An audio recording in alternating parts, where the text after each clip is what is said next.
What happens if a modern man goes to past ancient age? It is the early 1990s, and a young Ash works as a simple clerk at a local mart in his hometown. He has a girlfriend named Linda, who is also a clerk at the same mart. One day, the duo takes a romantic vacation to a seemingly abandoned cabin in the woods. Inside one of the cabinets, they find a book called Necronomicon Ex Mortis, or Book of the Dead. It is then revealed that the cabin's previous owner was an archaeologist who discovered the book during an excavation. Later, Ash plays a cassette of the professor reciting passages from the book. This recording contains several incantations, which, unfortunately, unleashes an evil force in the woods. That night, the evil spirits kill Linda and then go after Ash. They begin possessing him through the blood vessels in his right forearm. The poor man is forced to saw off his arm to prevent the sorcery from spreading across his whole body. But this does not end his ordeal. However, when he chants the spell, a time vortex opens, and he is sucked right into it along with his car, a shotgun kept in the cabin, and the chainsaw that he used to cut his hand. The vortex transports Ash and the other objects to a vast, empty land in AD 1300. A few minutes later, he is surrounded by the Knights of Lord Arthur, a powerful king looking to rule over the entire British peninsula. The knights are confused, as Ash appears to be wearing clothes that seem strange for contemporary times. Therefore, they summon a wise man to find out exactly what's going on.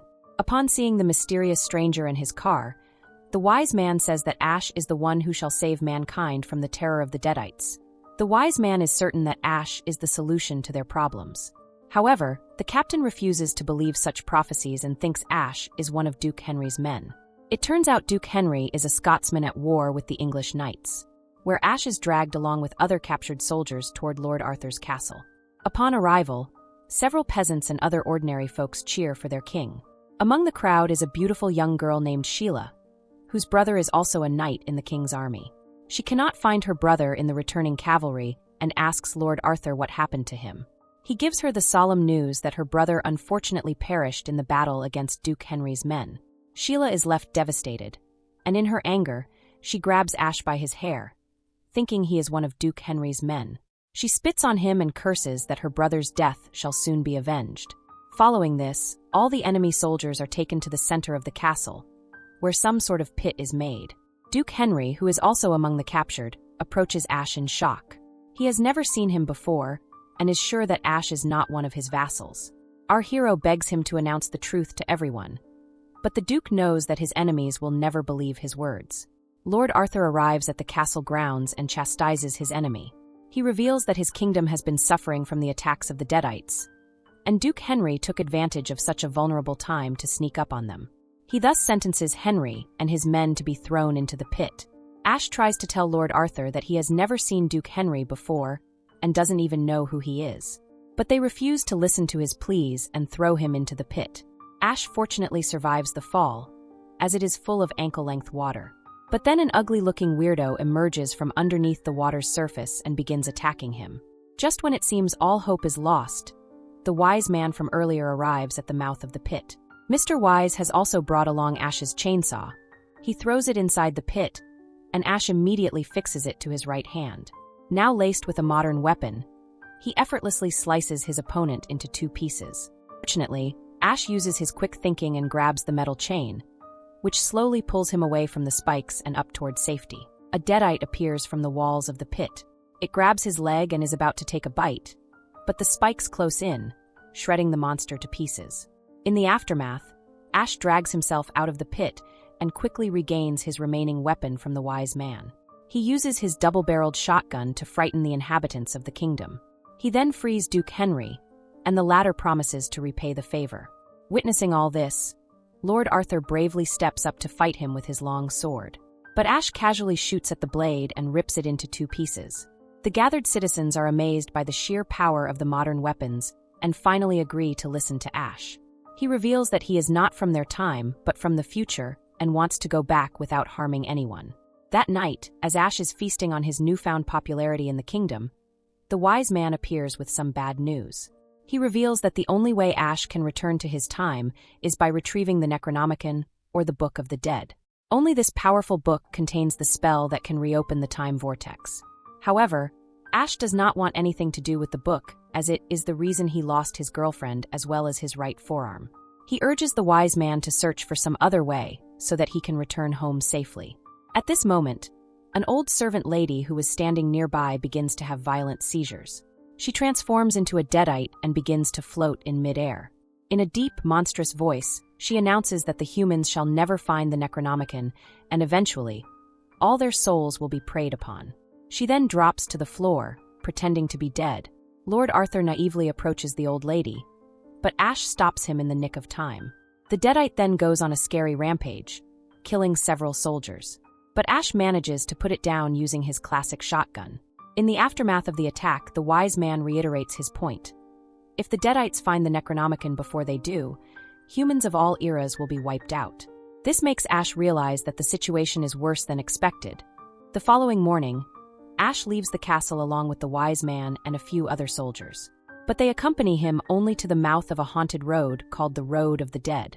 The wise man tells Ash to follow the road until he arrives at a cemetery. There, the Necronomicon will be waiting for him, and when he takes the book, he is supposed to speak a mysterious phrase, Klaatu Varata Nikto. Following this, Ash takes his horse and passes through a haunted forest. But as he goes deeper and deeper into the woods, a mysterious demon begins to pursue him. This freaks out the poor horse, and it starts running in random directions. It eventually collides with a tree branch and collapses to the floor. Now, without a horse and being pursued by a demon, Ash ducks into a nearby windmill for safety. That night, he notices his reflection looking back at him and approaches a mirror placed nearby. But the mirror is closer than he thinks, and he accidentally crashes into it. Ash then grabs a broken shard and looks at his own tired face before throwing it on the ground. At this moment, 3 small reflections of Ash climb out from the shattered mirror and begin to torture him. They manage to drop him onto a metal sheet, knocking him unconscious. Then they tie him down, and one of the little Ashes dives down his throat. Seconds later, Ash's body is split into 2 fully grown humans from the waist up. The newly sprouted body begins laughing hysterically, which makes him panic. Now there are 2 versions of Ash. One is evil and the other is real. They then begin fighting each other, and it appears they are equally matched. However, our hero eventually gains the upper hand and shoots his doppelganger in the face. He then drags the deformed body of his opponent back to the windmill and digs a grave for it.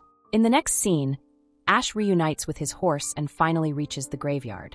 But to his shock, a huge tomb contains 3 books instead of 1. He opens the first book and almost gets sucked into a different dimension. But thanks to his metallic arm, Ash manages to cling onto the tomb and closes the book. He then opens the second book, only for it to bite him viciously. Fortunately, Ash manages to fight it off and grabs the real Necronomicon. But when he attempts to say the magic phrase, he realizes that he has forgotten the end of it. Ash tries to trick the book by mumbling the missing word, but that only resurrects all the demons that were buried in the graveyard. This scares him shitless, so he simply grabs the book and rushes back to the castle. After a while, the dead bodies and the demons arise from their graves and begin marching towards Lord Arthur's castle. Evil Ash also awakens and unites the Deadites into one single army of darkness. Upon his return, Ash hands the book to the wise man and demands to be returned to his own time. But the old man questions if he said the magical phrase before picking it. A nervous Ash says he recited most of the phrase correctly, but the wise man knows he messed up. He then reveals that lifting the book without chanting the phrase correctly will unleash the army of evil Deadites onto the world. Ash apologizes for his mistakes, but remains adamant about returning back to his timeline. He asserts that he has fulfilled his part of the bargain by bringing back the book. Upon hearing this, all the citizens, including Sheila, lose respect for Ash as he is trying to run away in their greatest hour of need. As all of them are arguing, evil Ash swoops down on the castle on a giant bat-like creature and abducts Sheila. He takes her back to the graveyard and forces himself on her, ultimately transforming the innocent village girl into the evil queen of the dead. In the next scene, Ash sees the sorrow he has caused to the villagers who were depending on him. This eventually changes his mind, so he decides to lead the humans into war against the army of the dead. At first, he sends a raven to Duke Henry, asking them to join the battle against the common enemy.